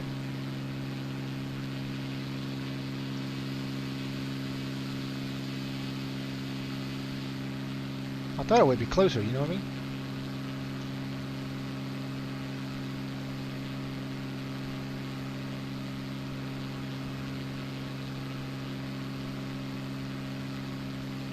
Beechcraft 665, you are leaving my airspace. Frequency change approved. Atsuji Tower, Beechcraft, November 1665, frequency change.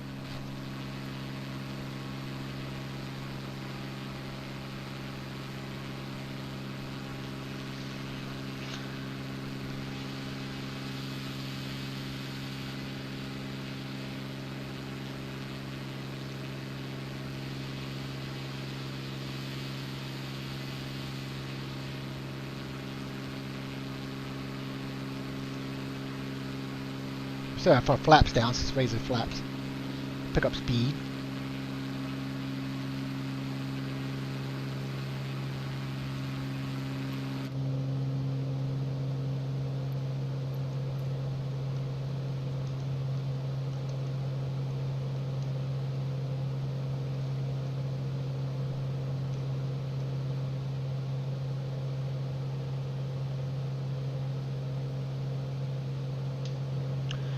I wish I knew how many frames a second I was getting. I mean, it looks pretty good, though. What do you guys think?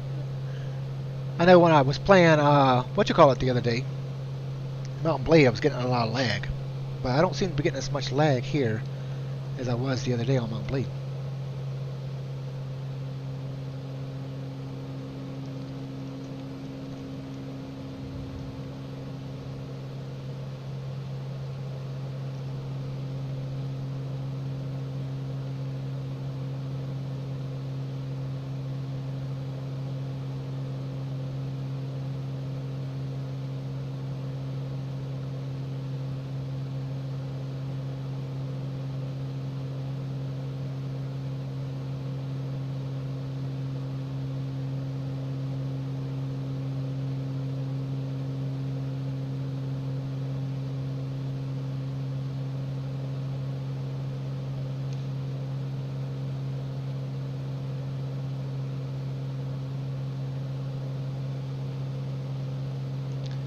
There's a couple, I think there's a couple airports in Antigua where it's a downhill sloping runway towards the ocean.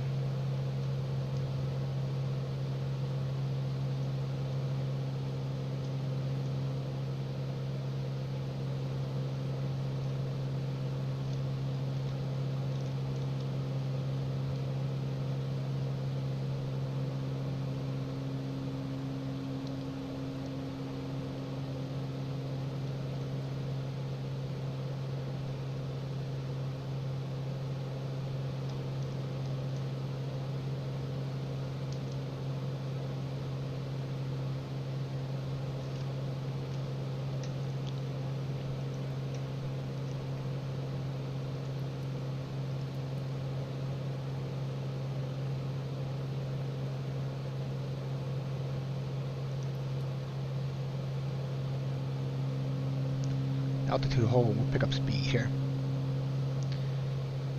We'll get to Mount Fuji and I'll probably end the stream here because I want to go grab some food. Dinner, that is. Y'all know how it is. Kinda hungry. I wonder if we can open this window. I guess not, huh?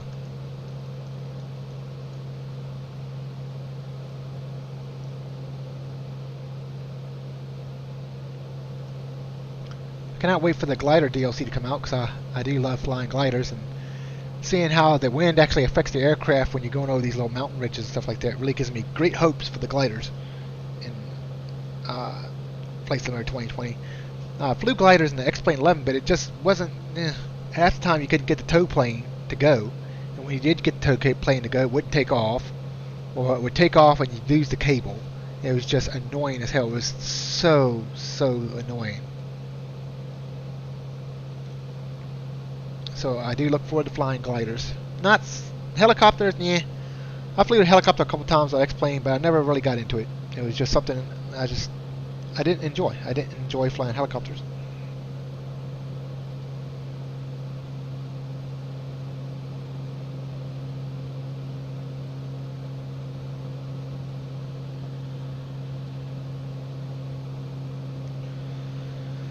So we'll probably fly a loop around the Mount Fuji and then end the stream there. I'm not going to worry about coming back to land or anything like that, because I don't think there's any airports out there. They had the shortest runway in the world. It's on here. It's one of the landing challenges. We can try a landing challenge on it. Hold on. Let's go out. This makes things interesting. Let's go out and end this. We'll go ahead and see if we can find us a landing challenge. I already did the one for Courchevel.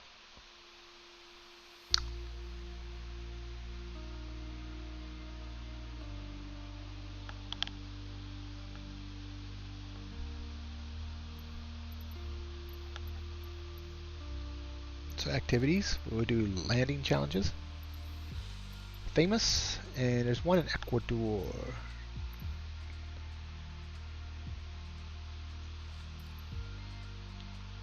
We'll do this one. I forgot. Oh, what are we flying in on? I forgot what we were flying.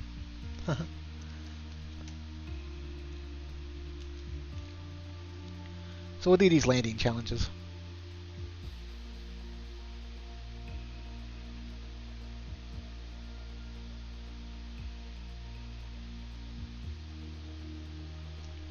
I didn't even look to see what kind of aircraft we were in. We will be in a one-way slope, 1 degrees, wind 4 knots. Oh, we're in a 172. Ready to fly.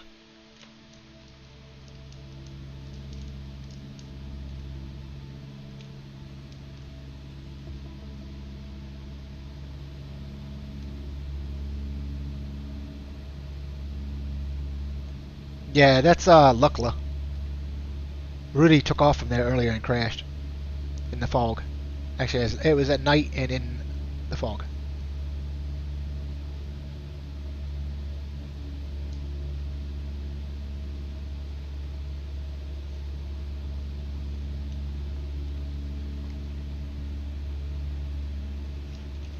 Okay, there's our runway here.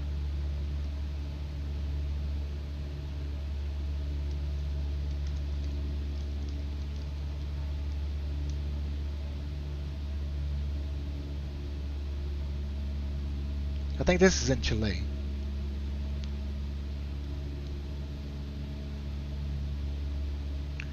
I think I'll end it after this because I think tomorrow I'm just going to do a stream that's all on landing challenges.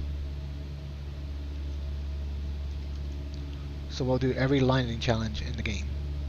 And Lukla is one of them. I think it's the advanced one.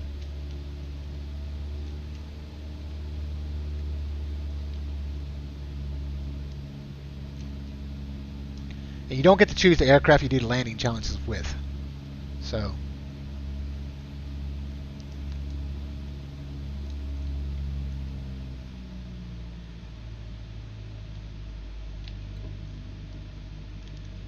your landing flaps down. Line up on the runway. 500. So you do have a target on here, I think, on where they want you to land at. I've done it a couple times. You can't do it. You can take the 747. No, it's too big and heavy.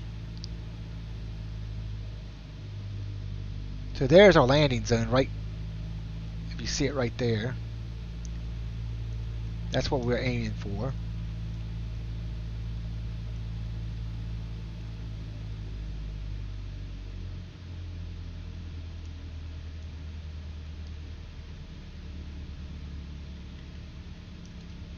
We're going to go over it.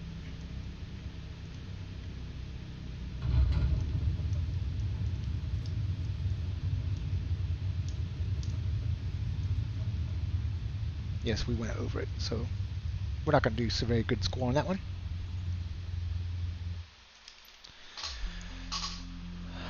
Position 1,783. Landing smoothness was the highest, 180 points. Landing position, ground roll, 292.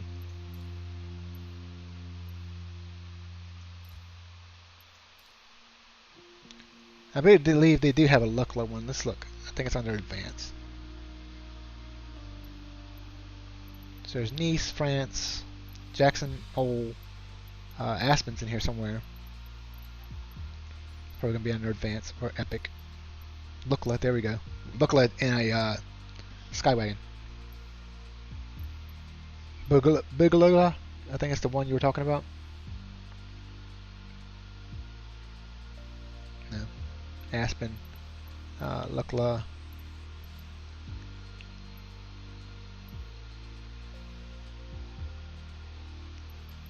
Then there's the strong wind landings at Gibraltar, Donegal, Queenstown, Sedona, Nassau, Innsbruck, Funchal, Portugal. Let's do Lucla. Let's have some fun and just just for giggles.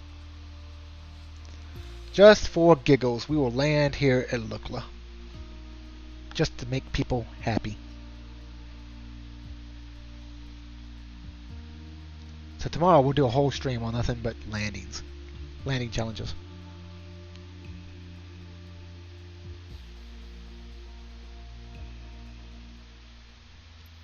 There it is. Lucla. VNLK.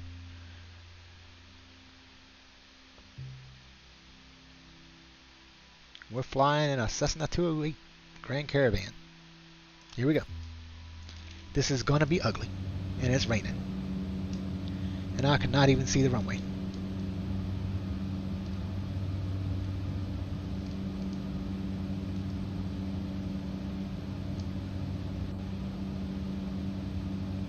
I can see the runway on the synthetic vision, though. It's still not going to help me, though.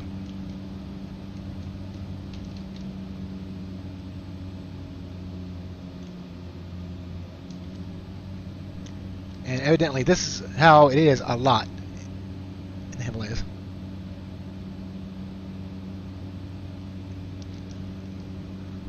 I don't know, you got some crazy pilots that fly this thing.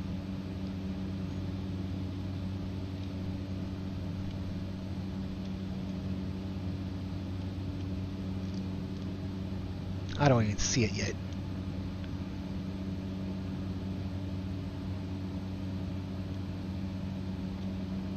There it is. I think.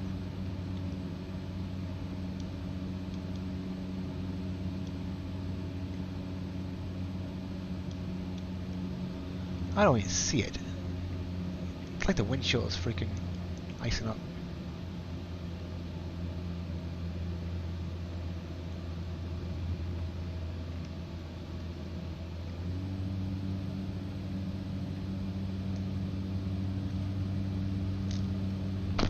You guys see it at all? I don't even see it. It's more over here.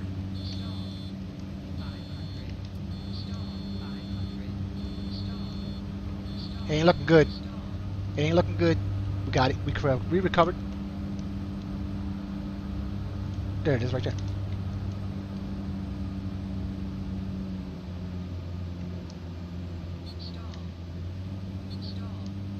Well, we're going to throw it into a spin in a minute. Watch this.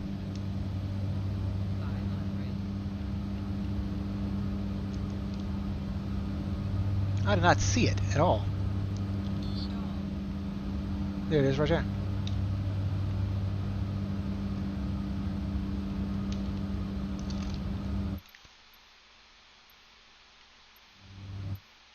Alright. That's it. We're not going to try it. We'll try it tomorrow. Yeah, I know window defroster would be good, wouldn't it?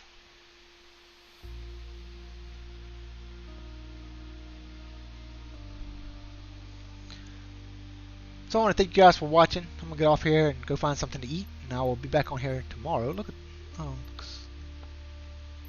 official content. So let's see. What aircraft do they have? Piston. 182 Skylane. Coronado.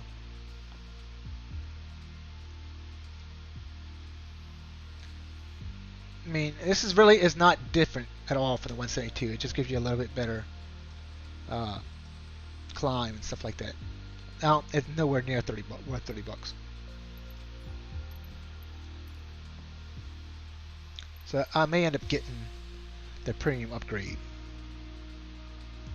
which will give me the 787, the Cirrus SR22, the Cessna Citation Latitude, which is what I really want. I'm not really worried about that big ass 787. I like the Cirrus SR22 as well.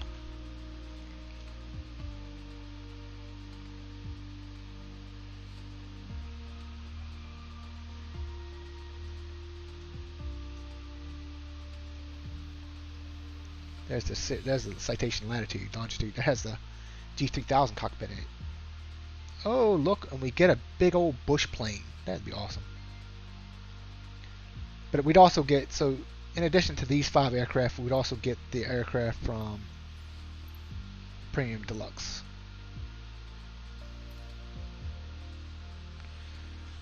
So we'd get all these aircraft. So the 152 Aerobat, the 172 Skyhawk, we'd get a B-50 Baron, Beach Baron. 787 Cirrus, Diamond D8040, Diamond DV20. So yeah, it would be pretty fun. So let's look. There's the 787. There's that little Diamond DV20, I think it is. And here's the Diamond DV40 turbo diesel.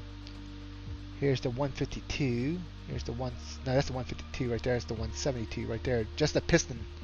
That's with the steam, the old VOR stuff.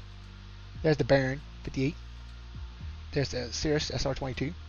Does it say GTS on the back of it? It does say GTS, doesn't it? There's that little Robin looking little thing, the Pipistrel Virus. There's the Cessna Citation Latitude. There's that bush plane. So yeah, and here's all the airports you get too. So that might be worth getting the. I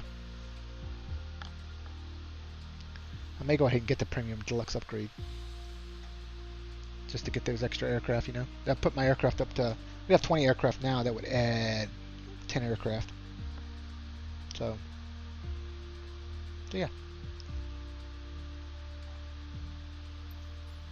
So I may end up getting it. I mean, I don't know what the this is just 5 extra aircraft, so you know. So look, you could probably. So I've got 6 hours of flight time now. Let's go to my logbook. Total flight time 6 hours. 12 minutes of nighttime, 5 hours and 54 minutes of daytime flight. Of course, over here, for some reason, it doesn't give you instrument flight. So it just gives you day-night for landings, day-night for takeoffs, but no instrument. Most logbooks would also give you your instrument.